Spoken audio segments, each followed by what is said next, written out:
Number 1 building దగ్గరకు వచ్చాడు Rahul. Book మామూలుగా పట్టుకుని లోపలికి వెళ్ళాడు. డెలివరీ కౌంటర్ అని రాయబడిన చోట ఒక వ్యక్తి కూర్చుని ఉన్నాడు. రాహుల్ బుక్ అతడికి ఇచ్చాడు. అతడిది తీసుకుని లోపలికి వెళ్ళాడు. రాహుల్ ఈలోపు ఆ పరిసరాలు చూడసాగాడు. అక్కడ పెద్ద పెద్ద స్టెయిన్లెస్ స్టీల్ డ్రమ్ములు, వాటి మీద కోడ్ నెంబర్లు అవుపించాయి. అవిగాక పెద్ద పెట్టెలు కూడా ఉన్నాయి. అదొక స్టాక్ ఫైలింగ్ ప్లాంట్లా ఉంది. అక్కడొక బోర్డు మీద ఇలా రాసి ఉంది, issue timings 12 PM to 5 PM. అంటే వీడికి ఉదయం పనుండదు కాబోలు అనుకున్నాడు రాహుల్. ఆ బిల్డింగ్ కనిపించేటంత మేర పరీక్షగా చూశాడు. ఆవరణలో అనేక రకాల మిలిటరీ వాహనాలు ఉన్నాయి. అంటే దీనికి సంబంధించిన అధికారుల ఆఫీస్ కూడా ఈ బిల్డింగ్లోనే ఉంది కాబోలు. ఇంతసేపు ఇతడు రాలేదు అంటే బహుశా బిల్డింగ్ అడుగున స్టాక్ పెట్టుకునే గోడౌన్ ఉండవచ్చు. అక్కడి నుండి తెస్తున్నాడేమో అనుకుంటుండగా అతడు 2 ప్యాకెట్స్ కౌంటర్ టేబుల్ మీద పెట్టి బుక్లో ఏదో రాసి ఇచ్చాడు. రాహుల్ ప్యాకెట్ నెత్తిన పెట్టుకుని బుక్ తీసుకుని బయటకు వచ్చాడు. ఇద్దరి మధ్య ఒక్క మాట కూడా జరగలేదు. మౌనంగా పనులు జరిగిపోయాయి. ఇక్కడంతా అలాగే కనిపిస్తోంది. రాహుల్ 10వ నంబర్ బిల్డింగ్ వైపు వస్తుండగా 4 మనుషులు ఒక పొడవు పెట్టెను మోసుకుని గొర్రెలు చచ్చిపడి ఉన్న వైపు తీసుకువెళ్ళటం చూశాడు. అంటే ఆ టేబుల్ మీద వ్యక్తి మరణించాడన్నమాట. రాహుల్ ప్యాకెట్స్ని 10వ నంబర్ బిల్డింగ్లోని హాల్లోకి తీసుకువెళ్ళి టేబుల్ మీద ఉంచాడు.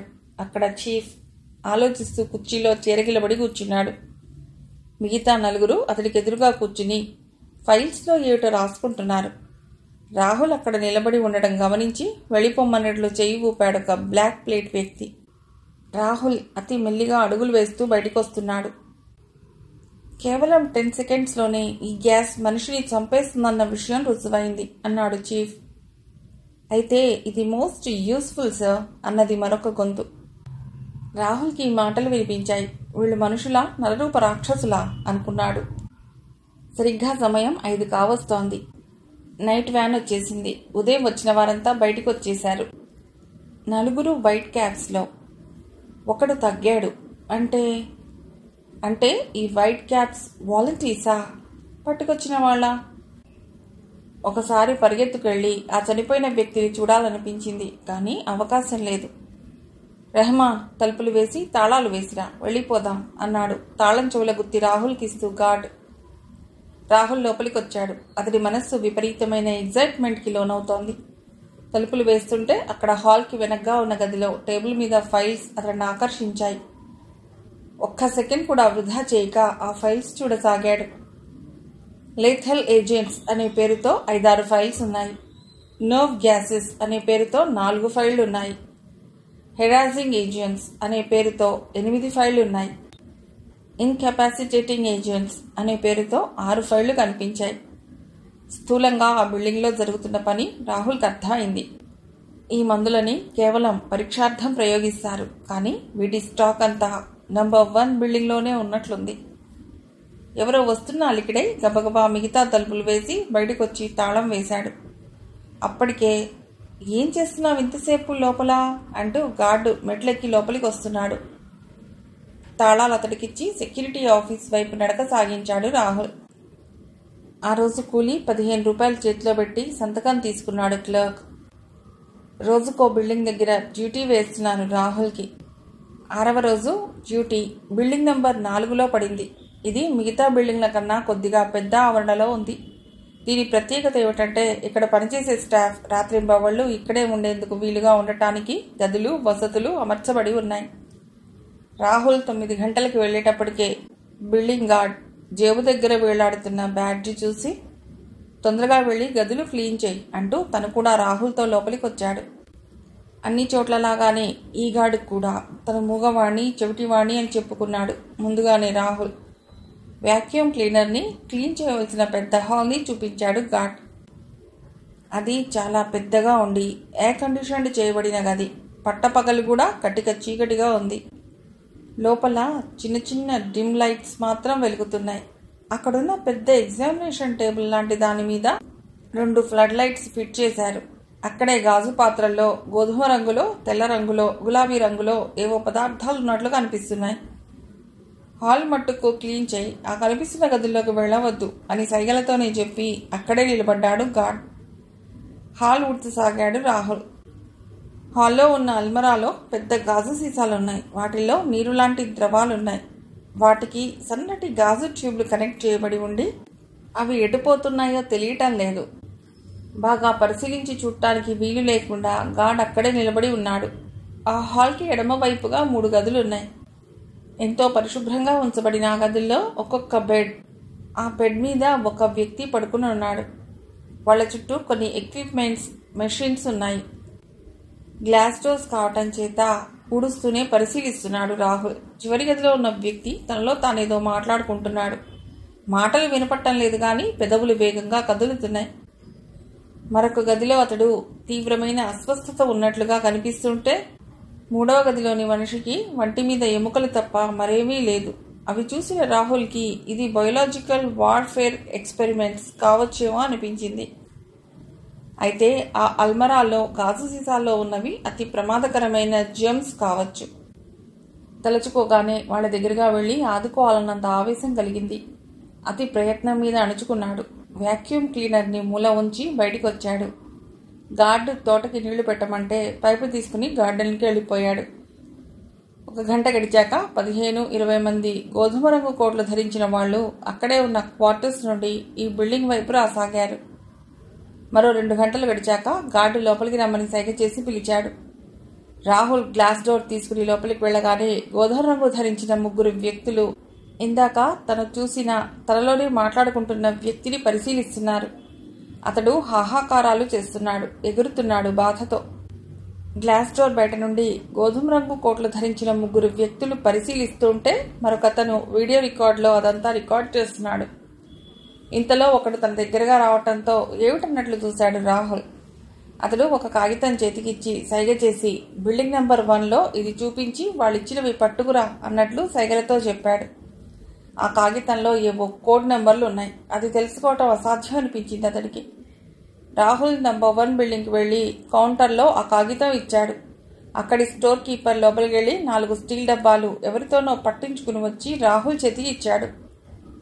రాహుల్ డబ్బాలు తీసుకుని బయటకు వచ్చాడు. ఆ డబ్బాల మూతల చుట్టూ ఎర్రని లేబుల్స్ అంటించబడి ఉంది.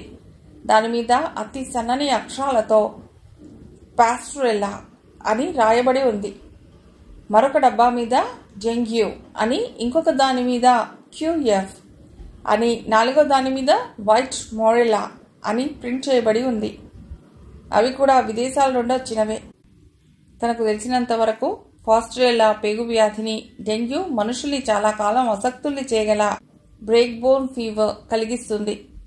క్యూఎఫ్ ఫీవర్ అనబడే జ్వరాన్ని, వైట్ మోరెల్లా మెలియోడోసిస్ అనబడే ప్రమాదకరమైన జ్వరాన్ని, అపస్మారక స్థితిని కలుగజేస్తుంది. భయంకరమైన రోగాల్ని తెప్పించే ఈ క్రిముల్ని ప్రస్తుతం తను మోసుకెడుతున్నాడు. ప్రమాదకరమైన ఈ వ్యాధుల నిర్మూలనకు ఎందరో మహానుభావుల జీవితాలను త్యాగం చేసి మందులు కనబడితే వీళ్ళ రోగ క్రిముల్ని పట్టి పోషించి పెంచి వాటిని మనుషుల్లోకి ఎక్కించి ప్రపంచాన్ని భయంకరమైన వ్యాధిగ్రస్తగా మార్చేందుకు ప్రయత్నిస్తున్నారు. జపాన్, జర్మనీ లాంటి దేశాల్లో మానవాళిని సమూలంగా నాశనం చేయడానికి ప్రయత్నించే ఇటువంటి వైజ్ఞానవేత్తల్ని రెడ్ ఆర్మీ అనబడే ఒక సంస్థ గుట్టు చప్పుడు కాకుండా కాల్చి పారేస్తోంది. రెడ్ ఆర్మీ చేస్తున్న ప్రపంచ సేవ ఎంత గొప్పదో ఇప్పుడు అర్థమైంది రాహుల్కి. తనకి ఈ క్షణంలో కొంచెం అవకాశం దొరికితే ఈ ల్యాబొరేటరీని, పెడదోవలో నడుస్తున్న ఈ విజ్ఞానవేత్తల విజ్ఞానాన్ని భూస్థాపితం చేసేవాడే.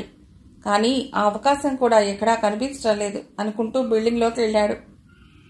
పిచ్చివాడింకా అరుస్తూనే ఉన్నాడు. మిగతా వాళ్లేదో వ్రాసుకుంటూనే ఉన్నారు. తను డబ్బాలు టేబుల్ మీద పెట్టేసి బయటకు వచ్చాడు. మధ్యాహ్నం భోజనం చేస్తుంటే ఇమ్రాన్ వచ్చి బిల్డింగ్ నెంబర్ 1లో పనుంది అని సైగ చేశాడు. రాహుల్ గబగబా తినేసి అతడితో వెళ్ళాడు. నెంబర్ 1 బిల్డింగ్లో గ్రౌండ్ ఫ్లోర్ స్టోర్స్ అయితే ఫస్ట్ ఫ్లోర్లో పెద్ద మీటింగ్ హాల్ ఉంది. దాని చుట్టూ చాలా గదులున్నాయి. బహుశా అధికారులు అక్కడ కూర్చుంటారేమో అనుకున్నాడు రాహుల్. అది మీటింగ్ హాల్లా లేదు, మినీ థియేటర్లా ఉంది. కొంతమంది అక్కడ బూజు దులుపుతూ ఉంటే మరికొంతమంది పెయింట్ పోయిన చోట పెయింట్ చేస్తున్నారు. మరికొంతమంది వ్యాక్యూమ్ క్లీనర్స్తో శుభ్రం చేస్తున్నారు. ఎల్లుండి ఇక్కడ మీటింగ్ ఉంది. ఉదయం 11 గంటలకు. హెడ్ క్వార్టర్స్ నుండి చాలా మంది అధికారులు ఇక్కడ ఉన్న వారితో చర్చించడానికి వస్తున్నారు.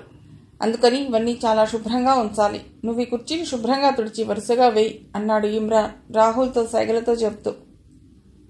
అర్థమైందన్నట్లుగా తలూపి రాహుల్ కుర్చీలు తుడవసాగాడు. కుర్చీలు సర్దుతూ తుడుస్తూ ఉన్న అతడి కళ్లకు గదుల్లో బెడ్స్ మీద నరకయాతనలు అనుభవిస్తున్న మనుషులు కళ్లలో మెదులుతూ ఉంటే ఆవేశంతో అతడి రక్తం ఉడికిపోతోంది. సాయంకాలం దాకా పనిచేసి జీతం తీసుకుని ఇమ్రాన్తో కలిసి ఇంటికి వచ్చేశాడు. మర్నాడు రాహుల్ డ్యూటీ నంబర్ 1 బిల్డింగ్లో వేశారు. మధ్యాహ్నం దాకా మీటింగ్ హాల్లో పనిచేయి. 12 దాటాక కానీ స్టోర్స్ హాల్ ఓపెన్ చేయరు. ఓపెన్ చేశాక పనేదైనా ఉంటే కీపర్ చెప్తాడు, చెయ్యి అన్నాడు ఇమ్రాన్ సైగలతో. రాహుల్ బిల్డింగ్ పక్క నుండి ఉన్న మెట్లెక్కి పైకి వెళ్ళాడు. నిన్నటి కంటే ఎక్కువ మంది లేబర్ పనిచేస్తున్నారు ఈరోజు. ఇంకొక దుస్సంఘటనకు రంగం సిద్ధం చేస్తున్నారులా ఉంది. ఈ అరాచకాలు చూస్తూ ఏమీ చేయలేని అసక్తతతో బాధపడటానికైనా తనింత కష్టపడి ఇక్కడికి వచ్చింది. ఈ మారణహోమానికి ముగింపు ఏమిటి? కుర్చీలు దుడుస్తూ ఆలోచించసాగాడు రాహుల్. మధ్య మధ్యలో సెక్యూరిటీ ఆఫీసర్, అతని వెనక చేతులు కట్టుకున్న ఇమ్రాన్, ఆ తర్వాత మరికొంతమంది ఆఫీసర్స్ వచ్చి జరుగుతున్న పనులను సూపర్వైజ్ చేస్తున్నారు. వీళ్ళు తీసుకుంటున్న ఈ శ్రద్ధ చూస్తుంటే వచ్చేవాళ్లు చాలా ముఖ్యులని, జరగబోయేది చాలా ఉన్నత స్థాయిలో జరిగే కాన్ఫరెన్స్ అని అర్థమవుతోంది. చూస్తుండగానే 12 దాటింది. ఇమ్రాన్ మాటలు గుర్తుకొచ్చి కిందికొచ్చాడు. అప్పుడే కీపర్ వచ్చి స్టోర్స్ తాళాలు తీస్తున్నాడు. అతడి దగ్గరకు వెళ్లి సలాం చేశాడు రాహుల్. ఈరోజు నీ డ్యూటీ ఇక్కడ అంటూ లోపలికి రమ్మని సైగ చేశాడు అతడు. కౌంటర్ ఓపెన్ చేసి అతడు చూపించిన రిజిస్టర్లు తెరిచి కౌంటర్లో టేబుల్ మీద ఉంచాడు రాహుల్. కొంచెం సేపు అయిన తర్వాత ఇంటెంట్ బుక్ అని రాయబడ్డ బుక్ తీసుకుని ఒకడొచ్చాడు. కీపర్ అది చూసి రాహుల్ని తనతో రమ్మని సైగ చేసి లోపలికి తీసుకెళ్లాడు. 2 గదులు దాటి 3వ గదిలో ఉన్న కొన్ని ప్యాకెట్స్ ఒక పెద్ద బాక్స్లో వేసి ఇవి బయట పెట్టిరా అని సైగ చేశాడు. రాహుల్ అవి తీసుకుని వస్తూ 2 గదులు బాగా పరీక్షించసాగాడు. అక్కడ వరుసగా పేర్చబడ్డ డ్రమ్ముల్ని, సిలిండర్లను చూస్తుంటే ఒక మూలగా బాగా నిలువెత్తు డ్రమ్స్ కనిపించాయి. వాటి మీద మైక్రోటాక్సిన్ ట్రైకోథీసన్ అని వ్రాయబడి ఉంది. ఒక్క క్షణం నిలబడి చూశాడు. అయితే ఖచ్చితంగా ఎలోరేన్కి కారణం వీళ్లే అని నిర్ధారించుకున్నాడు. వీళ్ల ప్రయోగాలకి మన భారతీయుని బలి చేశారా, లేక భారతదేశం మీద తమ శక్తిని ప్రదర్శించారా? ఒక్క సెకండ్ పాటు పఠాన్ కోట్ హాస్పిటల్లో మరణయాతన పడ్డ అమాయక పల్లె జనం కళ్ల ముందు మెదిలారు. అతని శరీరంలో అణువణువు ప్రతీకారేచ్ఛతో మండిపోతోంది. కౌంటర్లో బాక్స్ నుంచి తిరిగి కీపర్ దగ్గరకొచ్చాడు. ఆ గదిలో నుండి అండర్ గ్రౌండ్కి మెట్లున్నాయి. చిమ్మ చీకటిగా ఉంది. కీపర్ టార్చ్ లైట్ వేశాడు. చెక్క మెట్లపైన నడుస్తూ భూమి అడుగు భాగానికి వచ్చారు. పెద్ద ఇనుప తలుపు ఉంది. దాన్ని ఓపెన్ చేసి లోపలికి నడిచాడు కీపర్. కన్ను పొడుచుకున్నా కాంరాని చీకటి. ఇంతలో కీపర్ నొక్కాడులా ఉంది. కళ్ళు మూసుకునేంత కాంతి ఒక్కసారిగా వచ్చింది ఆ గదిలోకి. డేంజర్ అని ఎర్రటి పెద్ద అక్షరాలు, దాని కింద లైట్ సెన్సిటివ్ గ్యాస్ అని వ్రాయబడి ఉంది. గులాబీ రంగులో ఉన్న బాటిల్స్ 2 రాహుల్కిచ్చి తను 2 బాటిల్స్ తీసుకుని లైట్ ఆఫ్ చేసి అతని వెనకే తలుపు వేసుకుని వచ్చాడు కీపర్. తర్వాత వచ్చిన 4 ఇండెంట్లకి ఏవో మెటీరియల్స్ అండర్ గ్రౌండ్ ఓపెన్ చేసి పట్టుకెళ్లాడు. టైం 5 కావస్తోంది. కౌంటర్ మూసేశాడు. బయటకు వెళ్లబోతున్న స్టోర్ కీపర్ దగ్గరికి హడావుడిగా వచ్చి అతని షర్ట్ జేబుల దగ్గర ఉన్న ఐడెంటిటీ కార్డ్ చూసి తన వైపు చూపెట్టుకుని అది లోపల గదుల్లో ఎక్కడో పడిపోయిందని తెచ్చుకుంటానని సైగలతో చెప్పాడు రాహుల్. కీపర్కి బాగా కోపం వచ్చింది. తనకు వచ్చిన అన్ని భాషల్లో తిట్టాడు. జాలిగా ఏడుపు మొహం పెట్టి చూశాడు రాహుల్. జేబులో నుండి తాళాల గుత్తి తీసి రాహుల్ చేతికిచ్చి, పో తెచ్చుకో త్వరగా, గట్టిగా కసిరినట్లు అన్నాడు. రాహుల్ వడివడిగా అమితోత్సాహంతో లోపలికొచ్చి తాళాలు తీసి అండర్ గ్రౌండ్లోకి వచ్చాడు. ఇనుప తలుపు తీసి లైట్ వేసి 10 సిలిండర్లని, గాజు సీసాలను, డ్రమ్ములను చూశాడు. సిలిండర్లని మరోసారి పరీక్షగా చూసి లైట్ ఆఫ్ చేసి ఒక్కొక్క సిలిండర్ నాజిల్ని కొద్దిగా ఓపెన్ చేసి గబగబా బయటకొచ్చి తలుపు మూసి తాళం వేశాడు. గబగబా బయటకొచ్చి తలుపేశాడు రాహుల్. పెళ్లిబుకుతున్న ఆనందాన్ని అణుచుకుని జేబులో దాచుకున్న ఐడెంటిటీ కార్డ్ తీసి షర్టుకు తగిలించుకున్నాడు. తాళాలు వేసి హాల్లోకి వచ్చాడు. కీపర్ విసుగ్గా, ఇంత ఆలస్యంగా వచ్చావే అన్నట్లు చూశాడు. తాళాలు ఇస్తూ కార్డు కోసం వెతకటంలో ఆలస్యమైంది అన్నట్లుగా సంజ్ఞ చేశాడు అతడు. ఇద్దరూ బయటకు వచ్చారు. కీపర్ తాళాలు వేసుకుని వెళ్ళిపోయాడు. రాహుల్ ఇమ్రాన్తో కలిసి ఇంటికి వచ్చాడు. రాత్రి భోజనం అయిన తర్వాత, నేను రేపు తెల్లవారుజామునే బయలుదేరి మా ఊరు వెళుతున్నా, రేపు సాయంత్రానికల్లా వచ్చేస్తా అన్నట్లు సంజ్ఞ చేశాడు రాహుల్. అదేంటి, రేపు మీటింగ్ ఉంది కదా, వెళ్ళకూడదు అంతగా మీ వాళ్ళని చూడాలని ఉంటే తర్వాత పెడదు గానిలే అన్నాడు ఇమ్రాన్. కాదు, రేపే పెడతాను అన్నట్లు చూశాడు రాహుల్. ఇమ్రాన్ విసుగ్గా తలుపు వేసుకుని లోపలికి వెళ్ళి పడుకున్నాడు. రాహుల్ దీర్ఘంగా నిట్టూరుస్తూ చెక్కబల్ల మీద కూర్చున్నాడు. ఇంత ఆనందంలోనూ ఇమ్రాన్ని రక్షించలేకపోతున్నానే అన్న బాధ అతన్ని తొలిచేస్తోంది. ఇమ్రాన్ బతికుంటే తన గురించిన ఎంక్వైరీ మొదలవుతుంది. చాందు సుల్తానా గుట్టురట్టవుతుంది. ఆమెను చంపేస్తారు కూడా. శత్రువుల మధ్యలో ధైర్యంగా జీవిస్తూ గూఢచారిగా ప్రతిభావంతంగా పనిచేస్తున్న చాందు సుల్తానా లాంటి స్త్రీలు దేశానికే గర్వకారణం. ఆమె లాంటి వ్యక్తిని ఇమ్రాన్ కోసం పోగొట్టుకోకూడదు. కొన్ని కోట్ల ప్రజా సంక్షేమం కోసం ఒక మంచి వ్యక్తి బలైనా పర్వాలేదు. ఆ మాటకొస్తే పంజాబ్లో అబాయకులైన పఠాన్కోట్ ప్రాంతపు జనం ఎంతమంది చనిపోలేదు. వాళ్ళు గుర్తుకు రాగానే రాహుల్లోని ద్వైధీభావపు సంఘర్షణ అంతరించింది. కర్తవ్యం స్ఫురించిన వాడిలా లేచాడు. టైం బహుశా 12 కావస్తుండవచ్చు అనుకున్నాడు. మనసులోనే ఇమ్రాన్కి, చాందు సుల్తానాకి కృతజ్ఞతలు చెప్పుకుని వడివడిగా బయటికి నడిచాడు. సందుల్లో గుండా ప్రయాణించి 1 గంట సేపటికి ల్యాబ్ దగ్గరికి వచ్చాడు. కొద్ది దూరంలో నిలబడి ఆ బిల్డింగ్స్ని చూస్తుంటే అతడికి విపరీతమైన ఆవేశం వచ్చింది. మానవాళి నాశనానికి విజ్ఞానాన్ని ఉపయోగించే ఈ శాస్త్రవేత్తలు, వాళ్ళ ఈ స్థావరం, వాళ్ళు తయారు చేసిన భయంకరమైన ఈ మారణాయుధాలు అంటే కెమికల్స్ సమూలంగా రేపి పాటికి భూస్థాపితమవుతాయి. వేటికైతే ప్రపంచ ప్రజానికాన్ని బలిచేయాలని సృష్టించారో వాటితో తామే బలిగానున్నారు. తమ అపార విజ్ఞానాన్ని, శక్తియుక్తులని దుర్వినియోగపరిచిన ప్రతి ఒక్కరూ చివరికి ఇదే స్థితి పొందుతారు అనుకున్నాడు రాహుల్. ఇక ఎక్కువసేపు అక్కడ నిలబడకుండా గబగబా అడ్డదారి గుండా నడక సాగించాడు. అలా 2 గంటలకల్లా రోడ్డు మీదుగా కాకుండా పొదల నుండి నడుస్తూ వచ్చిపోయే పెట్రోలింగ్ వెహికల్స్ దృష్టిలో పడకుండా జాగ్రత్త పడ్డాడు. అక్కడిదాకా అతడి ప్రయాణం అనుకున్న విధంగా బాగానే జరిగింది. మరో కాలిబాట గుండా 2 గాడిదల మీద 2 వ్యక్తులు వెడుతూ కనిపించారు. ఆ కాలిబాట ఎక్కడ నుండో రాహుల్ నడుస్తున్న వైపుగా వచ్చి కలిసింది. వాళ్ళు ముందు వెళ్తుంటే అతడు వాళ్ళు గమనించకుండా వెనగ్గా నడవసాగాడు. వాళ్ల సంభాషణ రాహుల్కి వినిపిస్తూనే ఉంది. పోయిన వారం కంటే ఈ వారంలో అల్లం, మిరియాలు, బెల్లం, వెల్లుల్లి ధర బాగా తగ్గిపోయింది. ఈసారి మరికొంత ఎక్కువ తీసుకుందాం.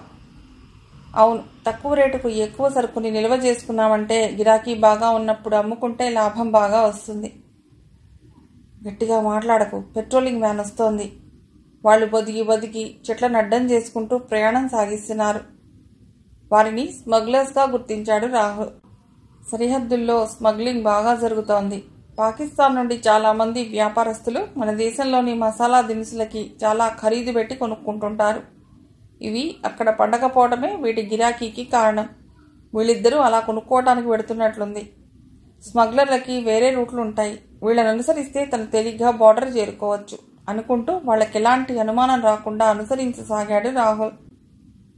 అందాక తోడు వచ్చిన అతడి అదృష్ట దేవత క్షణంసేపు మొహం చాటేసింది. నడుస్తున్నప్పుడు ఎండుటాకుల చప్పుడు విచిత్రంగా ఉంటుంది. ఎండుటాకులపై బూటు శబ్దం ఒక విధంగా, చెప్పుల చప్పుడు మరో రకంగా వినిపిస్తుంది. రాహుల్ ప్రస్తుతం చెప్పులు వేసుకుని ఉండటంతో ఆ చప్పుడుకు రెండవ వ్యక్తి తిరిగి చూశాడు. రాహుల్ పక్కకి తప్పుకున్నాడు. ఏదో నీడ పక్కకి వెళ్ళినట్లుంది. వెంటనే అతడు గోనె సంచిలో నుండి తుపాకీ తీసి అటువైపుగా గురిపెట్టి కౌన్ హే అరిచాడు. జవాబు లేదు, నిశ్శబ్దం. ఏదో జంతువు ఆహారానికై బయలుదేరి ఉంటుంది. ఎందుకైనా మంచిది తుపాకీ అలా చేతిలోనే పట్టుకో అన్నాడు రెండవ వాడు. ఇంత రాత్రిలో ఏ జంతువు లేవదు, అవి నిద్రలో ఉంటాయి. ఎవరో మనల్ని అనుసరిస్తున్నట్లు అనుమానంగా ఉంది అంటూ అతడు వెనక్కి తిరిగొచ్చాడు. పొద పక్కగా కూర్చున్న రాహుల్ చొక్కా కాలర్ పుచ్చుకుని విసిరిగా పైకి లేపాడు. తుపాకీ కొన అతడి మెడపై ఉంచి, నువ్వెవరు, మా వెనకాల ఎందుకు వస్తున్నావు అని అడిగాడు. మాఫ్ కర్నా సాబ్, నేను జఫర్వాల్ నుండి వస్తున్నాను. చాలా పేదవాణ్ణి. ఇమ్రాన్ అన్న కొడుకుని. సరిహద్దుల్లో అల్లం, వెల్లుల్లి కొని అమ్ముకుని బతుకుదామని బయలుదేరాను అన్నాడు. అతడు అనుమానంగా రాహుల్ వైపు చూస్తున్నాడు. ఇంతలో రెండో వాడొచ్చాడు.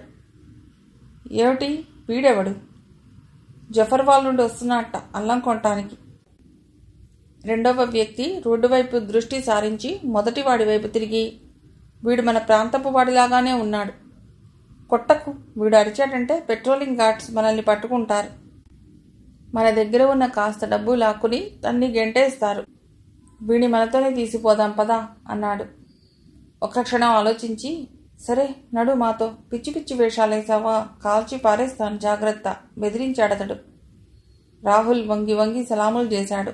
వాళ్ళు ముందుకు నడిచారు. వాళ్ళ వెనకే నడవసాగాడతడు తేలిగ్గా ఊపిరి పీల్చుకుని.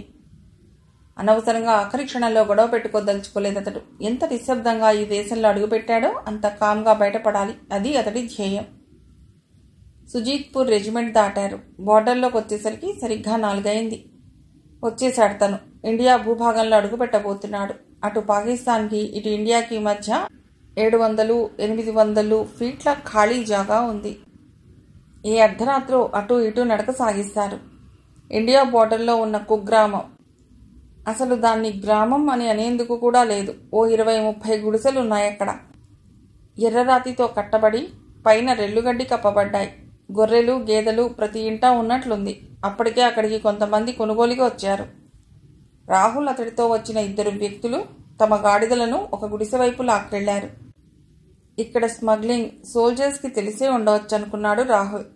ఇదిగో డబ్బు, త్వరగా ఇచ్చి అన్నాడు డబ్బిస్తూ మొదటివాడు ఆ గుడిసెలో ఉన్న స్త్రీతో. ఆమె డబ్బు తీసుకుని 2 ప్లాస్టిక్ సంచుల్లో అల్లం వెల్లుల్లి కట్టి ఇచ్చింది. రెండవవాడు మరో గుడిసె వైపు వెళ్లాడు.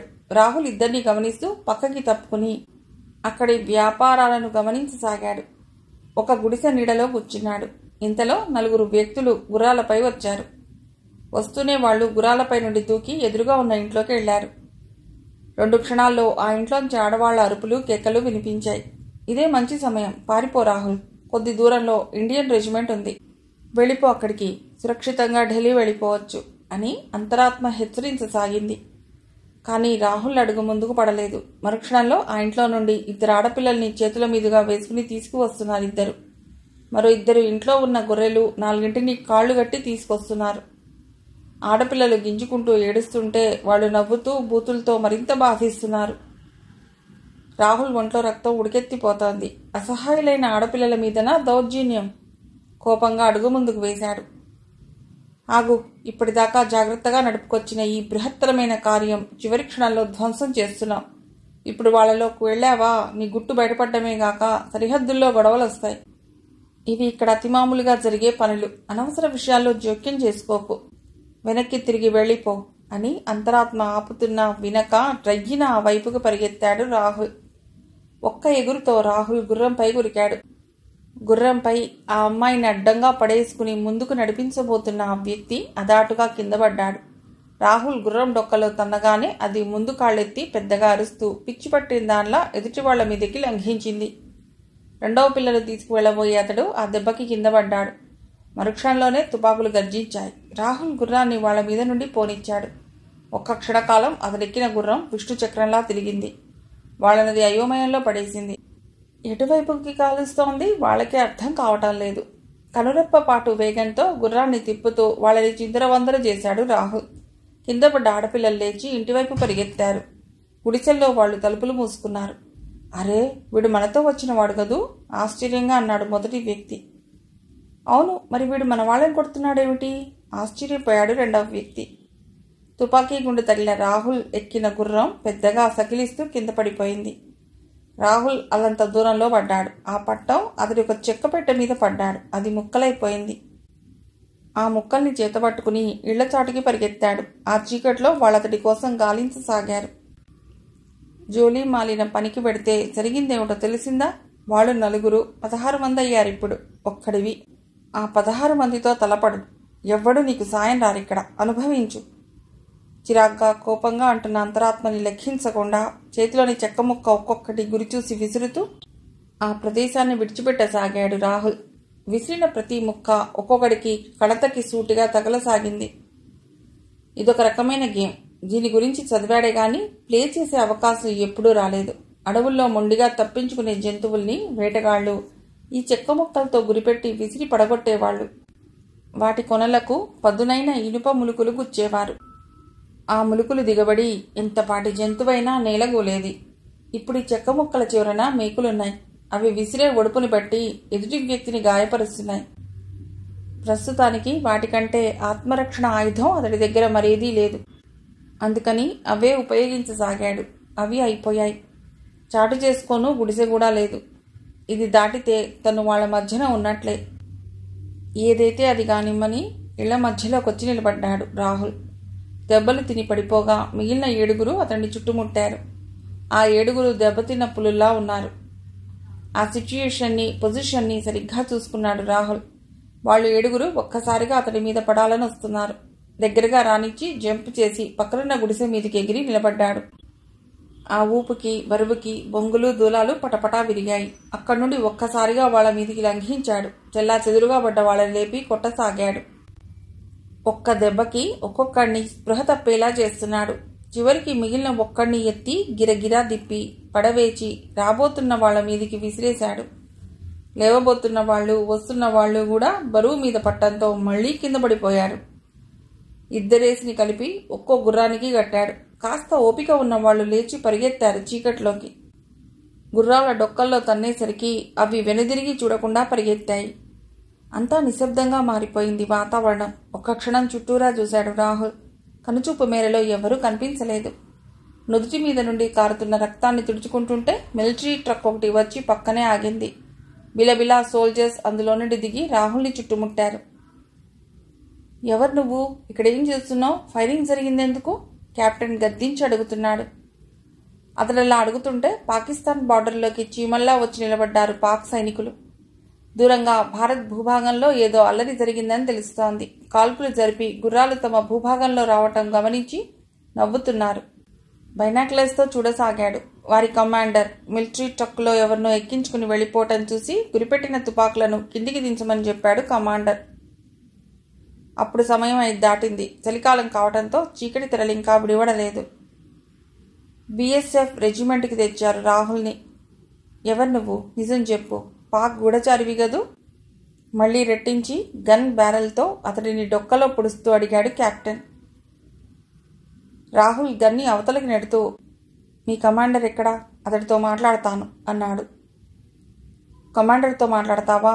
మాట్లాడదు గాని నీ సంగతి ఆయన వచ్చేసరికి తేలుస్తాం అని సోల్జర్స్ వైపు చూస్తూ, వీడిని తీసుకెళ్లి ఇంట్రోగేషన్ సెల్లో వేయండి అన్నాడు కెప్టెన్.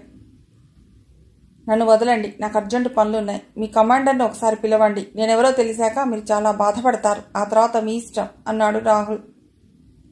అతడి మాటలు సరిగ్గా వినకుండానే సెల్లోకి లాక్కెళ్లి పడేశారు. మధ్యాహ్నం రొట్టెలు తెచ్చిన అతడితో, మీ కమాండర్ వచ్చాడా అడిగాడు చిరాగ్గా రాహుల్. సాయంకాలానికి గాని రారు అన్నాడతడు. బాగా ఆకలిగా ఉండటంతో ఆ రొట్టెలు తిని నీళ్లు తాగి నెల మీద పడకేశాడు. రాత్రంతా నిద్రలేకపోవటంతో వెంటనే నిద్ర పట్టింది. అతడు అలాగే మరునాటి ఉదయం దాకా నిద్రపోతూనే ఉన్నాడు. ఎవరో తనని తట్టి లేపడంతో మెలకువ వచ్చింది. ఎదురుగా ఎవరో నిలబడి ఉన్నారు. ఒక్కసారి తన స్థితి గుర్తుకొచ్చి లేచి నిలబడ్డాడు రాహుల్. అంటే తను దాదాపుగా ఒక రోజంతా సెల్లో ఉన్నాడన్నమాట. ఎవరు నువ్వు? బార్డర్లోని అలజడికి నువ్వే కారణమట. ఎందుకు చేశావు ఈ పని? ఎవరు చేయించారు నీ చేత? కోపంగా చూస్తూ అడిగాడు కమాండర్. రాహుల్ అంత సీరియస్గాను అతడి వైపు చూసి, ఓ చిన్న తెల్ల కాగితం, పెన్ను ఇవ్వండి అన్నాడు. వాళ్ళు విచిత్రంగా చూశారు అతడి వైపు. కమాండర్ కనుసైగతో కెప్టెన్ అతడి చేతికి పెన్ను, పేపరు ఇచ్చాడు. అతడు పేపర్ మీద నెంబర్ ఒకటి వేసి కమాండర్కి ఇచ్చి, ఈ నెంబర్కి ఫోన్ చేసి రాహుల్ని సెల్లో వేశామని చెప్పండి అన్నాడు. కమాండర్ అతడి వైపు చిరాగ్గా చూసి పేపర్ తీసుకుని వెళ్ళిపోయాడు. అదే సమయంలో ఢిల్లీలో హోమ్ మినిస్టర్ గారి ముందు కూర్చుని ఉన్నాడు భట్టాచార్య. మనం అన్ని జాగ్రత్తలు తీసుకుని అతన్ని పంపితే ఇలా జరిగిందేమిటి? మొత్తం ఒక్కడు కూడా మిగలకుండా, అసలు ఆనవాలు దొరకకుండా పోయారట. ఆ ఫ్లేమ్స్ వ్యాపించినంత మేర చెట్టు పుట్ట కూడా మాడిపోయాయని సమాచారం అందింది. వాళ్లలో ఇతడు కూడా ఉన్నాడేమో. వెళ్ళినప్పటి నుండి ఏ సమాచారమూ లేదు. అసలు ఆ ల్యాబ్ దాకా పోయాడంటారా, లేక? చివరి మాట అనలేక వదిలేశాడు. మీరు అతన్ని తక్కువగా అంచనా వేయకండి సార్. ఈ పని అతడే చేసుంటాడు. రేపో ఎల్లుండో అతడి సమాచారం అందుతుంది చూడండి అంటుండగానే మినిస్టర్ PA భట్టాచార్యకు ఒక మెసేజ్ ఇచ్చాడు. అది చూసి భట్టాచార్య చిరునవ్వుతో మినిస్టర్ గారికి అందించాడు. ఆయనది చూడగానే PA వైపు తిరిగి, వెంటనే హెలికాప్టర్ పంపించి అతన్ని రప్పించండి. మన వాళ్ల తెలివితేటలు ఇలా ఉన్నాయి కాబట్టే ఆ బార్డర్లో ఎప్పుడూ గొడవలే. అక్కడి కమాండర్ ఎవరో కనుక్కోండి అన్నాడు కోపంగా.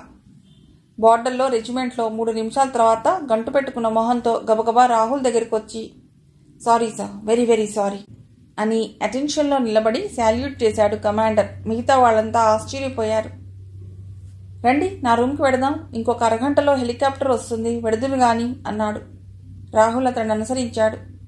బీఎస్ఎఫ్ డాక్టర్కి కబురు చేశాడు. 2 నిమిషాల్లో డాక్టర్ వచ్చాడు. అతడి తలకి, చేతులకి, కాళ్ళకి తగిలిన గాయాలకి మందులు వేసి ఇంజెక్షన్ ఇచ్చాడు డాక్టర్. వేడి టీ తెప్పించి స్వయంగా ఇచ్చాడు కమాండర్. ఆ కాసేపు అతడు చేసిన హడావుడి అంతా ఇంతా కాదు. ఎంత పొరపడ్డాను అతడు పదే పదే అనుకోసాగాడు. తనకి రివర్షన్ తప్పదని భయపడసాగాడు. రాహుల్ టీ తాగుతూ బార్డర్లో జరిగే స్మగ్లింగ్ గొడవల గురించి అతడితో చర్చించసాగాడు. ఏం చేస్తాను సార్, ఎప్పుడో అర్ధరాత్రి దాటుతుండగా వచ్చేస్తారు.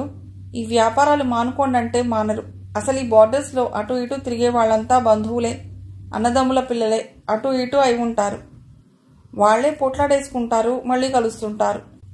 ఈ మాత్రం దానికి ఆర్మీ జోక్యం చేసుకోవడం దేనికని చూసి చూడనట్లు వదిలేస్తాం అన్నాడు కమాండర్. నిజమే మరి. ఒకనాటి భారతీయులే నేటి పాకిస్తానీయులు. అన్నదమ్ముల్లా కలిసిమెలిసి ఉన్న హిందూ ముస్లింలు విద్రోహుల కుతంత్రాలకి లోనే విడిపోయారు. ఇది ఆనాటి నుండి అనాచారంగా వస్తున్నదే. ఆలోచిస్తూ కూర్చుండిపోయాడతడు. ఇంతలో అతడికి ల్యాబ్ విషయం గుర్తుకొచ్చింది. అది డిస్ట్రాయ్ అయ్యి ఇప్పటికే దాదాపు 10-15 గంటలు కావచ్చు. వీళ్ళెవరికీ దాని గురించి సమాచారం అందలేదా? దాని గురించి అడిగితే కానీ అతను వాళ్ళనేమీ అడగకుండానే అక్కడ టేబుల్ మీద పేపర్ అతడి దృష్టిని ఆకర్షించింది. గబాల్న పేపర్ తీసుకుని చూశాడు. పాకిస్తాన్ సరిహద్దుల్లో ఉన్న వెదర్ ల్యాబ్లో హఠాత్తుగా పేలుడు జరిగి ప్రమాదానికి లోనే బిల్డింగ్లన్నీ పునాదులతో సహా లేచిపోయాయి. ఇస్లామాబాద్ నుండి మీటింగ్కై వచ్చిన ప్రముఖ ప్రభుత్వోద్యోగులు, దేశ విదేశాల నుండి వచ్చిన అనేక మంది గొప్ప సైంటిస్టులతో సహా అంతా నామరూపాలు లేకుండా పోయారు. సుమారుగా 100 కోట్ల నష్టమైందని అంచనా. పేలుడికి కారణాలను తెలుసుకునేటందుకు ప్రభుత్వం ప్రత్యేక సిబిఐ ఆఫీసర్లను నియమించింది. రాహుల్ పేపర్ని మడిచి టేబుల్ మీద పడేసి తృప్తిగా నిట్టూర్చాడు. కమాండర్ అది గమనించి, చాలా ఘోరమైన ప్రమాదం సార్. అబ్బో, ఏం పేలుళ్ళు! ఇక్కడి దాకా వినిపించాయంటే నమ్మండి, మీరు మంచి నిద్రలో ఉన్నారు అన్నాడు. ఆహా, అలాగా.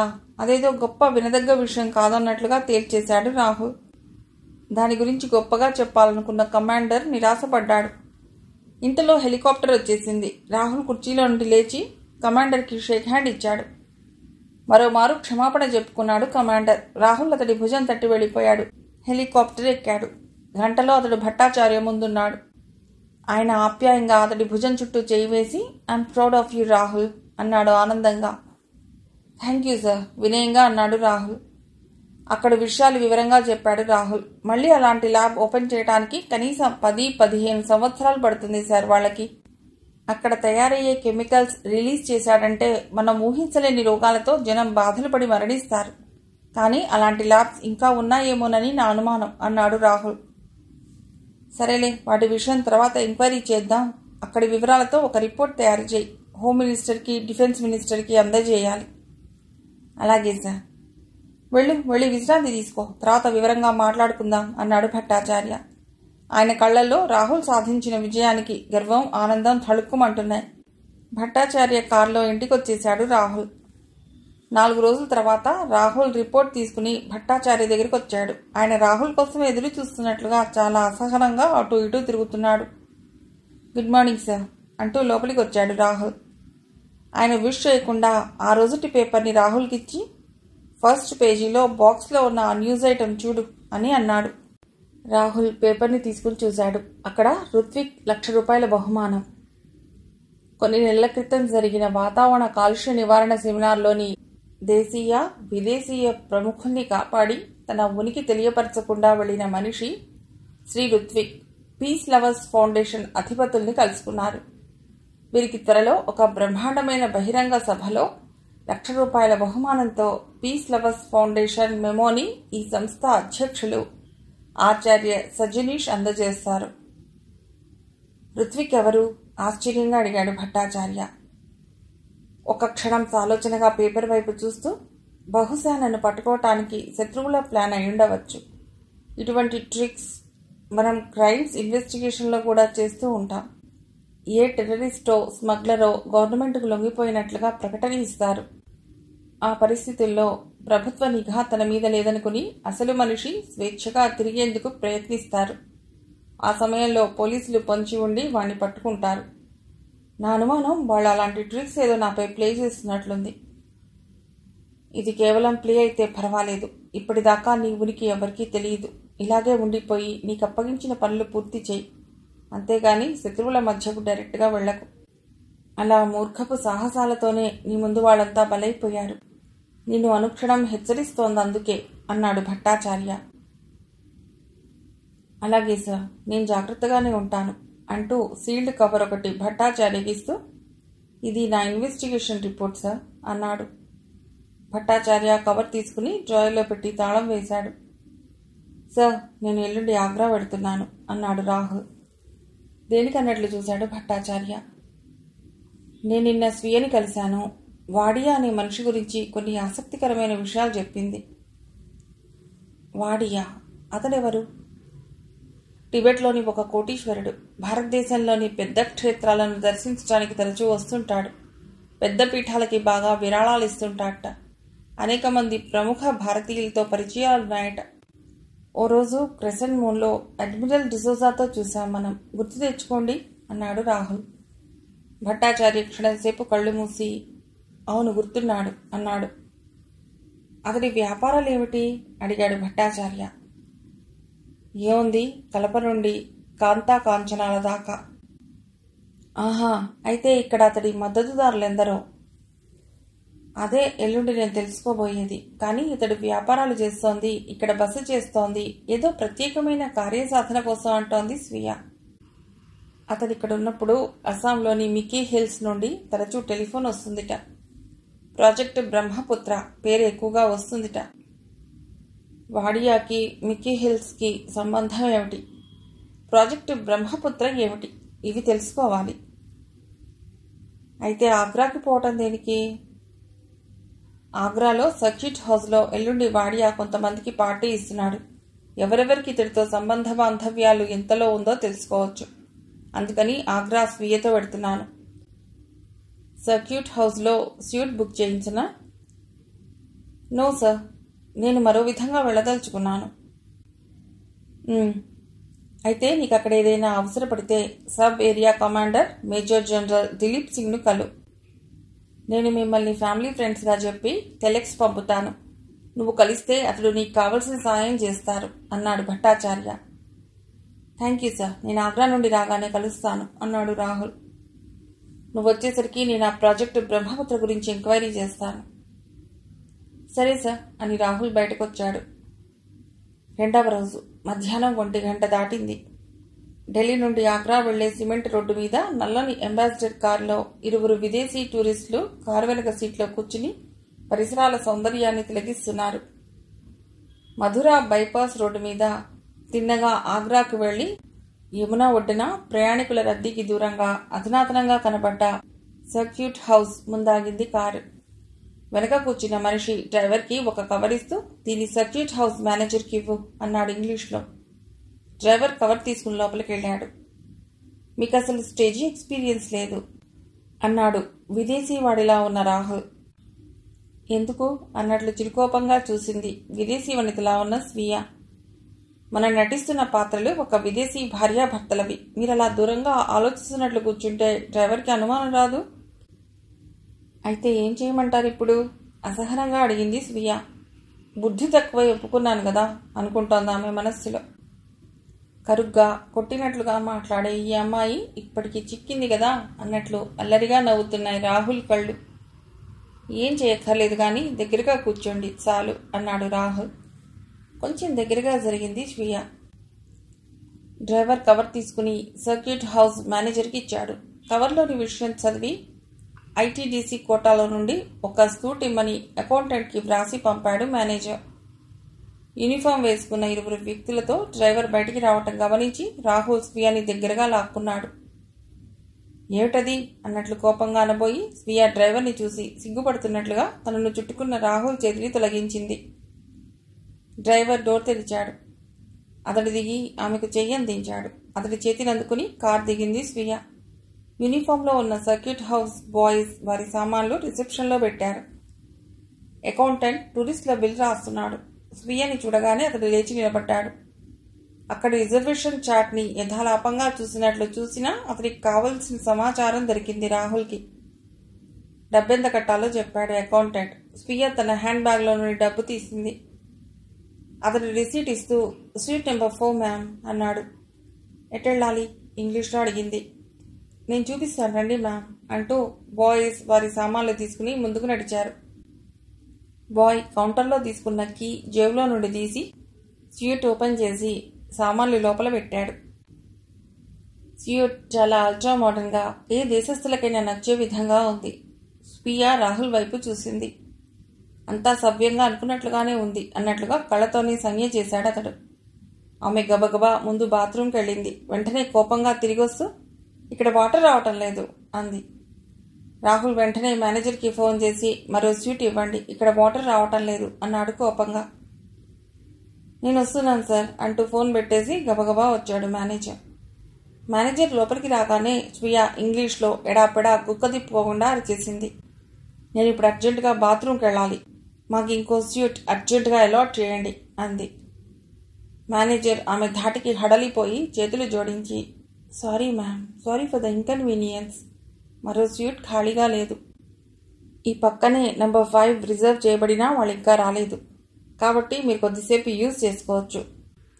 నేను హాఫ్ అన్ అవర్లో ఈ ట్యాప్ బాగు చేయిస్తాను అని అక్కడే నిలబడి ఉన్న బాయ్స్ వైపు తిరిగి నెంబర్ 5కి తీసురా అన్నాడు. బాయ్ గబగబా రిసెప్షన్లోకి వెళ్ళి కీ తెచ్చి 5వ నెంబర్ స్యూట్ తెరిచాడు. ఆమె లోపలికి వెళ్ళి తలుపేసుకుంది.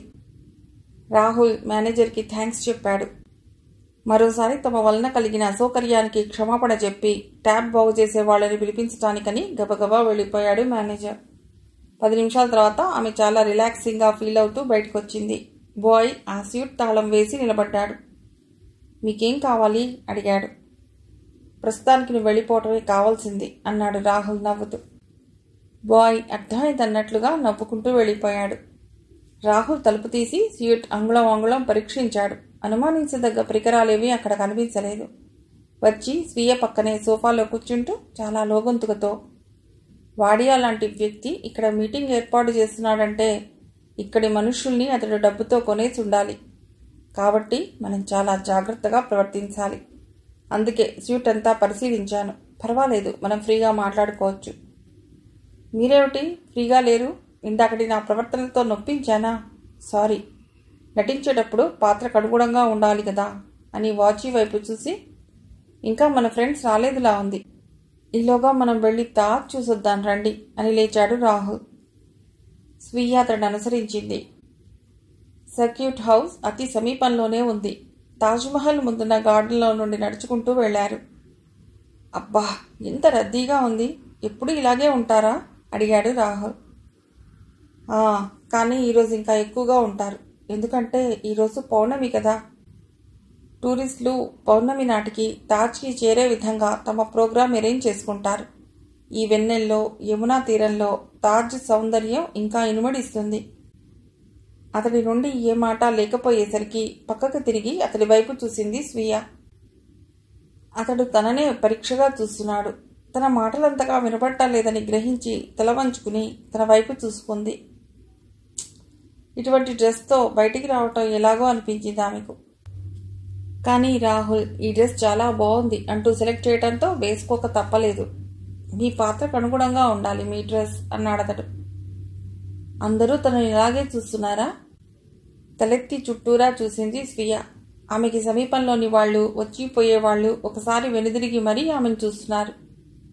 ఎవరి ఏంజిల్ అని ఒక కొంటె కుర్రవాడు అనను కూడా అన్నాడు. ఆమె కలవరపాటు గుర్తించి తనను తాను నిలవరించుకున్నాడు రాహుల్. ఏమిటన్నారు అడిగాడు. ఏమనలేదు, పైకి ఎడదాం అంటూ మెట్లెక్కింది స్వీయ. అన్నట్లు మనం చెప్పులు విప్పాలిక్కడ అంది. వెనక్కి తిరిగొచ్చి షూస్ విప్పి సాక్స్తో మెట్లెక్కసాగారు. అసలే చాలా రద్దీగా ఉండటంతో ఒకరినొకరు రాసుకుంటూ పోతున్నారు. 4 కుర్రవాళ్లు కావాలని స్వీయను అదే పనిగా తాకుతూ నడవసాగారు. చాలా చిరాగ్గా మొహం పెట్టింది స్వీయ. ఎందుకిలా తగులుతున్నారు అంటానికి లేదు. అంత రద్దీలో కావాలని తగులుతారా ఎవరైనా అంటారు. అదే మొదటిసారిగా తాజ్మహల్ చూడటానికి రావటం చేత రాహుల్ పరిసరాలు చూస్తూ ఇది గమనించలేదు. స్వీయ వాళ్ళు మీద పడే కొద్దీ రాహుల్ వైపు జరగసాగింది. తన భుజానికి స్వీయ తగలటంతో పక్కకి చూశాడతడు. క్షణంలో అతడికి పరిస్థితి అర్థమైంది. స్వీయ చుట్టూ చేయి వేసి దగ్గరకు తీసుకుని నడవసాగాడు. తాజ్ లోపలున్న సమాధులని చూశారు. బయటికొచ్చి పిట్టగోడను ఆనుకుని కింద ప్రవహిస్తున్న యమునా తరంగాలని, అందులో ప్రతిబింబించే చందమామ పక్కన తాజ్ని చూడసాగారు.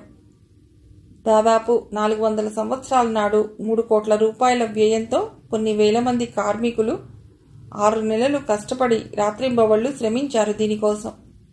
రాజులు తమ వైభవాలు ప్రదర్శించుకోవటానికి, తమ కీర్తి నిలబట్టడానికి యోచించేవారే తప్ప సామాన్యుడి కష్టాలను గుర్తించలేకపోయారు.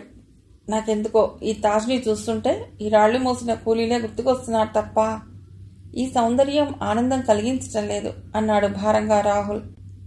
నాకు మట్టుకు ఈ తాజ్ ఎప్పుడు చూసినా షాజహాన్ అమరప్రేమే తలంపుకొస్తుంది. అతడికి భార్య పట్ల ఎంత ప్రేమ లేకపోతే ఇంతటి అద్భుత కళాఖండాన్ని సృష్టిస్తాడు? పొరపాటు. ఈ అద్భుత కళాఖండం ప్రజాసొమ్ముతో కట్టాడే గాని తన సంపాదనతో కాదు గదా. ప్రజాధనాన్ని ఇలా దుర్వినియోగం చేసే హక్కు అతడికి ఎవరిచ్చారు? అతడు నిజంగా ఆమెనంత గాఢంగా ప్రేమించిన వాడైతే ఆమె మరణించిన మరుక్షణం తను మరణించేవాడు, ఆమె వియోగం సహించలేక. అంతేకాని బతికుండి ఇలాంటి పిచ్చి పనులు చేసేవాడు కాదు. ఇవన్నీ వాళ్ళ రాజవైభవాలు చాటుకుందుకే. స్వీయ అతడి ఆలోచనా ధోరణిని ఆశ్చర్యంగా చూడసాగింది. అయితే నిజమైన ప్రేమికుడు కాదా షాజహాన్? లేక ప్రేమ అనేది లేదా? కానీ ఈ మధ్య నేను ఒక ప్రేమైక జంటని చూశాను అంది స్వీయ. ఎవరు? Mister Nitindra Desai, missus Mita Desai. Really? అవును, ఈ మధ్య వారి వివాహం అయింది. అయితే ఒకసారి దేశాయ్ గారిని కలవాలి, కంగ్రాచ్యులేట్ చేయాలి అని వాచి వైపు చూసుకుంటూ, మన ఫ్రెండ్స్ వచ్చారేమో, వెడదామా అడిగాడు రాహుల్. పదండి అంది స్వీయ. ఇద్దరూ కిందికొచ్చి షూస్ వేసుకుని తాజ్ని మరోసారి చూసి వెనక్కి తిరిగారు. నెమ్మదిగా నడుచుకుంటూ సర్క్యూట్ హౌస్కి చేరుకున్నారు. లాన్లో కూర్చున్నాక మీల్స్కి ఆర్డర్ ఇచ్చాడు రాహుల్. అంతలో అక్కడికో ఇంపోర్టెడ్ కార్ వచ్చి ఆగింది. అది పెద్ద పడవలా ఉంది. అందులో నుండి 3 మనుషులు దిగారు. అందులో ఒకతడు కాషాయ దుస్తులు ధరించిన సన్యాసి. వారిని చూడగానే రిసెప్షన్లోని మేనేజర్ గబగబా వచ్చి నమస్కారం చేశాడు. సఫారీ సూట్ వేసుకున్న వాడియా అతడి భుజంపై తట్టి ముందుకు దారి తీశాడు. మేనేజర్ వారిని సూట్ నెంబర్ 5 వైపు తీసుకెళ్లడం చూశారు రాహుల్, స్వీయ. 10 నిమిషాలకు రిసెప్షన్లో కూర్చోబోతూ స్వీయ వాళ్ళని చూసి గబగబా దగ్గరకొచ్చాడు మేనేజర్. సార్, సూట్లోకి వెళ్ళలేదా? మీ ట్యాబ్ బాగయింది. ఏదో కార్కు లోపల ఇరుక్కుని నీరు రాలేదు, బాగు చేయించాను. తాజ్ చూసారా? మీరు బాగా ఆనందించారా? భోజనానికి ఆర్డర్ ఇచ్చారా? వెంటనే ఏర్పాటు చేస్తాను అని జవాబు కోసం ఎదురు చూడకుండా వెళ్ళిపోయాడు. అతడు వెళ్ళగానే చిన్నగా నవ్వింది స్వీయ. ఇంతలో మీల్స్ రాగానే గబగబా తినసాగారు. భోజనం పూర్తి కావస్తుండగా మిలిటరీ కార్ ఒకటి వచ్చి ఆగింది అక్కడ. యూనిఫామ్లో ఉన్న 2 మనుషులతో దిగాడు అడ్మిరల్ డిసోజా. కొన్ని క్షణాలు అడ్మిరల్ని అక్కడ చూసి ఆశ్చర్యపడినా తర్వాత దాన్ని చాలా సహజంగా తీసుకున్నారు స్వీయ, రాహుల్. మిలిటరీ యూనిఫామ్లో ఉన్న మనిషి వెళ్లి రిసెప్షన్లో ఏదో అడిగొచ్చి డిసోజాతో కలిసి స్యూట్ నెంబర్ 5 వైపు వెళ్ళిపోయారు. స్యూట్ దగ్గరకు రాగానే మిలిటరీ ఆఫీసర్స్ ఇద్దరూ శాల్యూట్ చేసి వెనక్కి వచ్చేశారు. డిసోజా లోపలికి వెళ్ళాడు. స్వీయ, రాహుల్ గబగబా తమ స్యూట్లోకి వచ్చి తలుపేసుకున్నారు.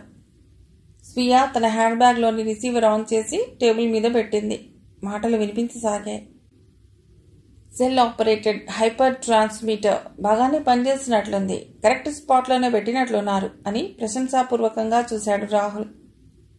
స్వీయ చిరునవ్వుతో ఆ అభినందనను స్వీకరిస్తూ రిసీవర్కి టేప్ జాయిన్ చేసింది. ఇద్దరూ టేబుల్కి అటు ఇటు చెరొక కుర్చీలో కూర్చుని వినసాగారు. సబేరియా గెస్ట్ హౌస్లో దిగాను. మేజర్ జనరల్ దిలీప్ సింగ్ ఒక చిన్న పార్టీ అరేంజ్ చేశాడు. అది పూర్తి చేసుకుని వచ్చేసరికి కొద్దిగా ఆలస్యమైంది. ఇది డిసోజా గొంతు, ఇప్పుడు మాట్లాడింది అతడే అన్నాడు రాహుల్. ఇంతకు పూర్వం అతడు డిసోజా గొంతు విని ఉండటం చేత తేలిగ్గా గుర్తుపట్టాడు రాహుల్.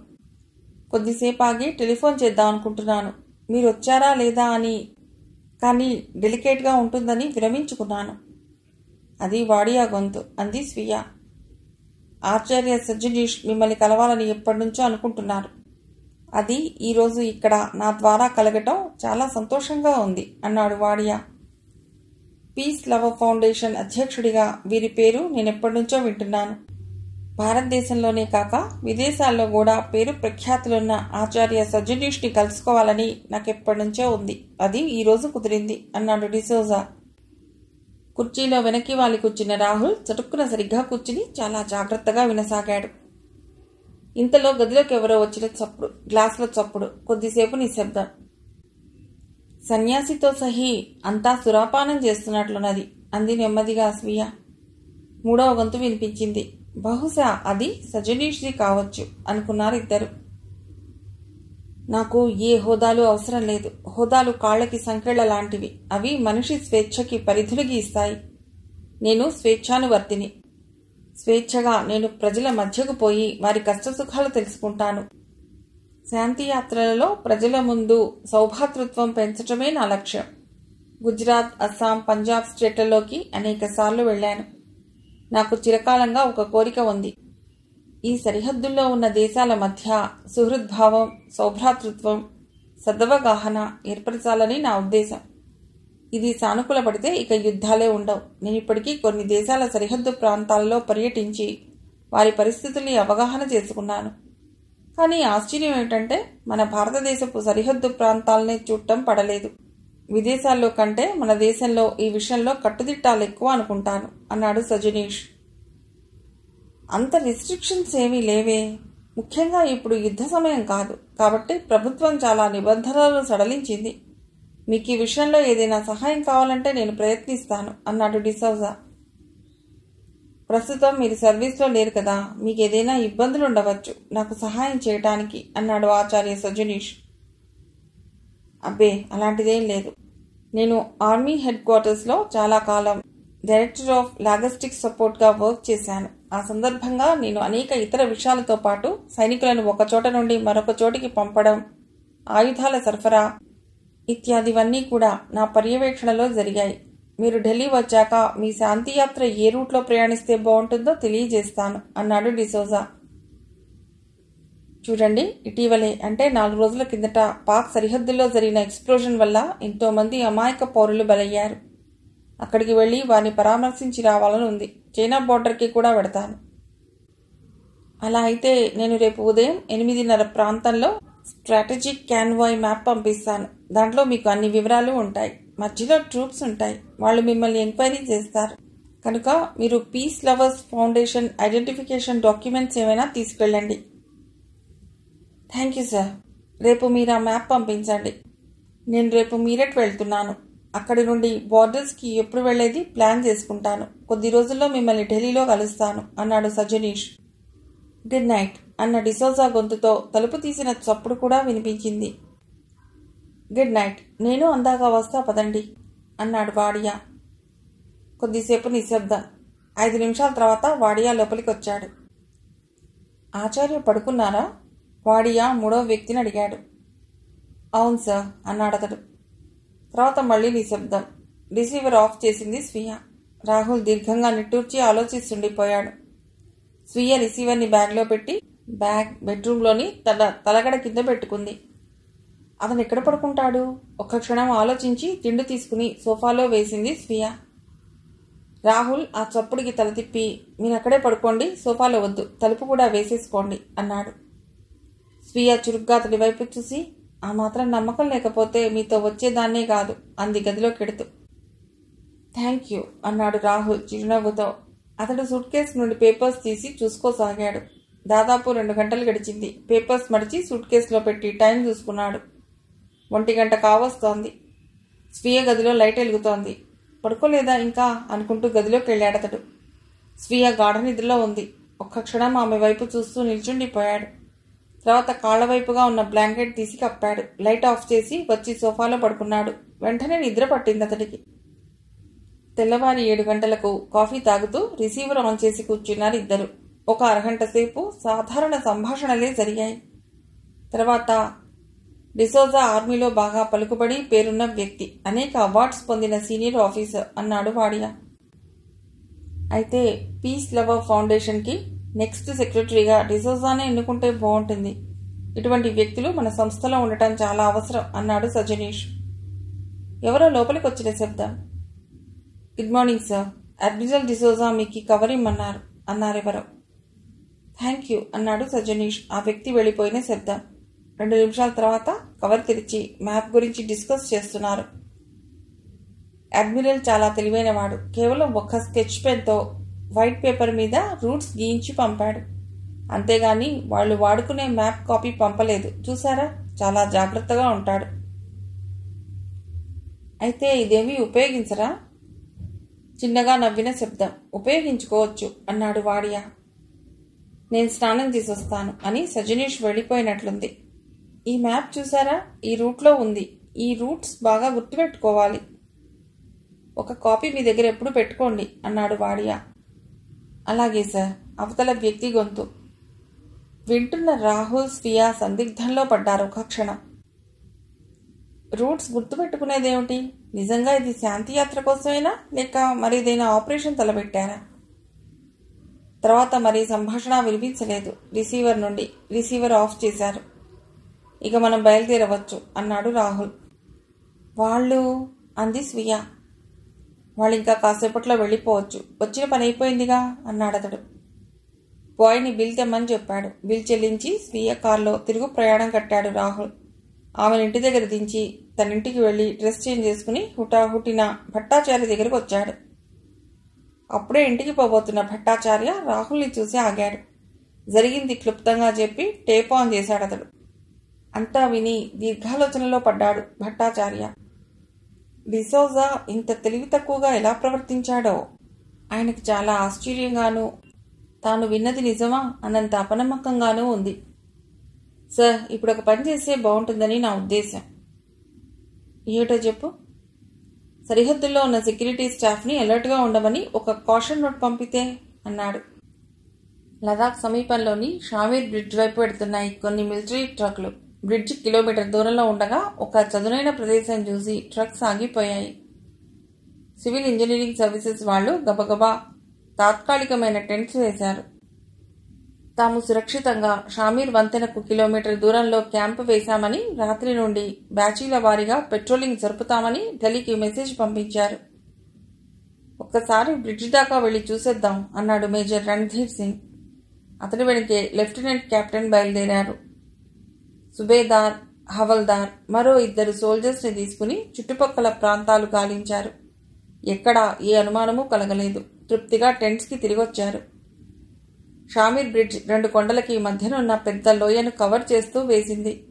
ఆ బ్రిడ్జ్ కవతల 50 కిలోమీటర్ల దూరంలోనే ఉంది భారత్ పాకిస్తాన్ బార్డర్. మిలిటరీ ట్రక్కులు ఈ బ్రిడ్జి గుండానే అక్కడి సైనికులకు కావలసిన ఆహార పదార్థాలు, మెడికల్ సౌకర్యాలు, మందుగుండు సామాగ్రి పంపుతుంటారు. సైనికుల రాకపోకలకు కూడా ఈ బ్రిడ్జి చాలా సదుపాయంగా ఉంటుంది. మిలిటరీ ఇంటెలిజెన్స్ వారి ఇన్ఫర్మేషన్ ఆధారంగా ఆర్మీ హెడ్ క్వార్టర్స్ యూనిట్ కమాండర్లందరికీ ఒక కాషన్ నోట్ పంపించింది. మిలిటరీ కాన్వాయ్స్కు వెళ్లే అన్ని ప్రధాన మార్గాలని, కీలకమైన బ్రిడ్జెస్ని కాపాడవలసిన అత్యవసరమైన పరిస్థితి ఏర్పడినట్లు మిలిటరీ ఇంటెలిజెన్స్ విభాగం భావిస్తోంది. ఈ కారణంగా ముందు జాగ్రత్త చర్యగా ఏ ఇతర వ్యక్తులు సరిహద్దుల్లో గాని మరెక్కడా ఆర్మీకి సంబంధించిన స్థావరాల్లో కనిపించినా అనుమానించి సీనియర్ ఆఫీసర్స్ చేత ఇంటరోగేట్ చేయించందే వదిలిపెట్టకూడదు. ఈ ఇన్స్ట్రక్షన్స్ మాజీ సైనికోద్యోగులకు ఏ ర్యాంకు వారికైనా వర్తిస్తుంది. ఈ వార్త అందగానే 24 గంటలు గ్రూపుల వారీగా పెట్రోలింగ్ చేయడానికి అన్ని బ్రిడ్జిల దగ్గరికి కొంత ఆర్మీని, ఒక్కొక్క గ్రూప్ని ఒక్కో మేజర్ పర్యవేక్షణలో పంపించారు. షామీర్ బ్రిడ్జ్ పరిసరాలు చాలా ఆహ్లాదంగా ఉన్నాయి. ఒక పక్కగా అప్పుడప్పుడే పడే సూర్యకిరణాలకి కొండ మీది మంచు కరిగి వెండి ప్రవాహంలా వస్తోంది. మరొక వైపు అగాధమైన లోయలు, డియోడార్, పైన్ చెట్ల నడుమ వయ్యారంగా సెలయేళ్లు. మనోహరమైన ప్రకృతి దృశ్యం అది. రణ్ధీర్ సింగ్ ముగ్ధుడై చూశాడు. అక్కడి నుండి 50 కిలోమీటర్ల దూరానికే భారతదేశపు బార్డర్ అంతమవుతుంది. 24 గంటలు సోల్జర్స్ అక్కడ పెట్రోలింగ్ చేస్తూ ఉంటారు. అయినా అడపాదడపా ఆ ప్రాంతాల్లో ఉన్న గ్రామాల్లోకి పాకిస్తాన్ సైనికులు ప్రవేశించి గలాటాలు, దౌర్జన్యాలు జరపటం పరిపాటి. భారత్ సైనికులు చేసేది లేక ఆత్మరక్షణ కోసం ఎదుర్కొంటే మర్నాడే పాకిస్తానీ పేపర్ల నిండా సరిహద్దుల్లో భారత్ దౌర్జన్యం అంటూ తాటికాయలంత అక్షరాలతో వ్రాసేస్తారు. ఇంత విశృంఖలంగా పాక్ గూఢచారులు సైనికులు మన దేశంలో విధ్వంసకాండ జరుపుతున్నారంటే అది ఎవరి లోపం? వారిని కనిపెట్టలేని ఇంటెలిజెన్స్ వారిదా, లేక మాతృభూమికి ద్రోహం తలపెట్టి విదేశీయులతో చేతులు కలిపే స్వదేశీయులదా? మేజర్ సాబ్, వెడదామా? బ్రిడ్జి ఈ చివరి నుండి ఆ చివరి దాకా చూసొచ్చిన కెప్టెన్ అన్నాడు. ఆలోచనలో నుండి బయటపడి పదండి అంటూ ముందుకు నడిచాడు మేజర్. మేజర్ ఏదో ఆలోచనలో ఉన్నారని కెప్టెన్ అతన్ని ఇంకా మాట్లాడించక లోగొంతుకతో లెఫ్టినెంట్తో చెప్తున్నాడు. బ్రిడ్జ్ అటువైపుగా ఉన్న బుషెస్ చాలా దట్టంగా ఉన్నాయి. 10-15 మంది దాకా నిలబడ్డా కనిపించరు. ముందు రేపు అవి నరికించాలి. ఆ తర్వాత ఆ పక్క నుండి వస్తున్న సెలయేరి చూసావా? సరిగ్గా బ్రిడ్జి కిందికి వచ్చేసరికి లోతు తక్కువగా అనిపిస్తున్న నడక చాలా ఉధృతంగా ఉంది. దీన్ని బట్టి నీకేమనిపిస్తోంది? కెప్టెన్ క్షణం ఆలోచించాడు. తర్వాత ఆ సెలయేరు వైపే చూస్తూ, జలప్రవాహంలో కొద్ది నిమిషాలు మనిషి మునిగి ఉండవచ్చు. ప్రవాహం వేగంగా ఉండటం వలన రాళ్ల మీద నుండి వచ్చే చప్పుడులో మనిషి ఈదే చప్పుడు వినపడకుండా పోతుంది. రాత్రులు శత్రువు అడపాదడపా పైకి వస్తూ బ్రిడ్జి దాకా నీటిలో గుండా వచ్చే అవకాశం ఉంది. వెరీ గుడ్, బాగా ఊహించావు. రాత్రిళ్ళు మనం ఫ్లడ్ లైట్ ఫోకస్ సెలయేటి వైపు చేసి జాగ్రత్తగా పరీక్షిస్తుండాలి. ఈ బుషెస్ పరిశీలిస్తే కిలోమీటర్ దూరం మేర ఏ చెట్టు ఉండదు. మనిషి దాక్కోను ఎలాంటి అవకాశమూ ఉండదు. వాళ్ళిద్దరి సంభాషణ వింటూనే ఉన్నాడు మేజర్. ఆయన ఒక్కసారి వెనక్కి తిరిగి, మరో ముఖ్యమైన విషయం మర్చిపోయారు మీరు అన్నాడు. Yes sir, what is that sir? వినయంగా అడిగారిద్దరు. మనలో శత్రువులు చేరకుండా కనిపెట్టి ఉండాలి. ప్రతి ఒక్కరిని నిశితంగా అనుక్షణం పరిశీలించాలి. అనుక్షణం అప్రమత్తంగా ఉండాలి. నా వేషంలో నా రూపంలో వచ్చి శత్రువు మోసగించినా ఆశ్చర్యపడవలసింది లేదు. ముఖ్యంగా ఇక్కడి గొర్రెలు కాచుకునే వాళ్ళని, కట్టెలు కొట్టుకునే వాళ్ళని ఒక కంట కనిపెట్టి ఉండాలి ఎప్పుడు. ఎస్ సార్, ఈ క్షణం నుండి ప్రతి ఒక్కరిని పరిశీలిస్తుంటాం. అందరినీ అలర్ట్గా ఉండమంటాం. ఇంకో విషయం, ఒంటరిగా దేని గురించైనా గ్రూప్ దాటిపోకండి. 2-3 జట్లు జట్లుగా వెళ్ళండి. మనకి ఇక్కడి నుండి రిలీవింగ్ ఆర్డర్స్ వచ్చేదాకా అందరూ ఎవరి స్క్వాడ్లో వాళ్ళు ఉండాలి. ఎస్ సార్, ఈ విషయాలన్నీ స్క్వాడ్కి తెలియజేస్తాం అన్నారు. మిగిలిన కథ తర్వాతి భాగంలో.